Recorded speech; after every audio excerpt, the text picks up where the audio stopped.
Hello and welcome to this What's New session. My name is Rasmus Jensen and today's topic will be what's new in B1 Usability Package 5.1. So the first thing we have is in B1 Print and Delivery, where we have the account balance schedule support.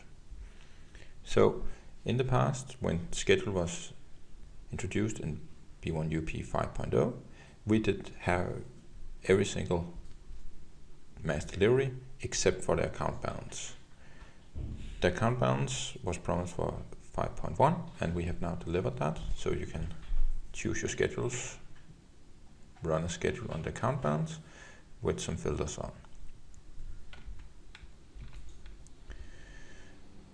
Also to B1 Print and Delivery, we now have the internal crystal viewer. So on report actions of type show report, we now have a viewer type option. As default, you get the show in external viewer, which gives you the option to see it in a window that you can drag off to another screen if you have multiple screens, or put them behind SAP. Some people like this, but other people like to have everything internally in the system. So you can now switch to the internal viewer, which is inside Business One, and as you can see, it will become a SAP window with the report in it, but otherwise exactly the same functionality. We will, in a future release, switch to the internal viewer as default, but right now it's in an experimental state, so we will wait. The default will still be outside SAP.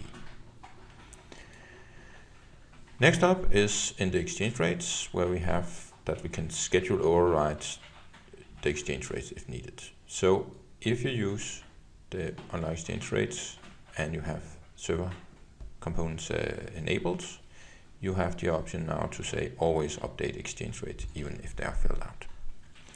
This does not work for the internal part of it, it's only for the scheduler. Next up is make items read only, where we now support the UDFs. So in the past, when you went to a window with some UDFs you put on the main window and took up the read-only configuration, you would not see the UDFs included. The reason we did that was that item placement tool and content creator could actually also make things read-only in the different modes, but more advanced and complex scenarios makes it easier to have it also in the read-only configuration. So now we have supported that. So in this case, I've taken this billing currency, put it onto the main screen, and when I run the read-only configuration, it's now included as one of the fields I can make read-only. This is what I wanted to share you for the B1UP 5.1. As always, the release is ready for download at www.boyum-it.com/SPO. Thank you for attending.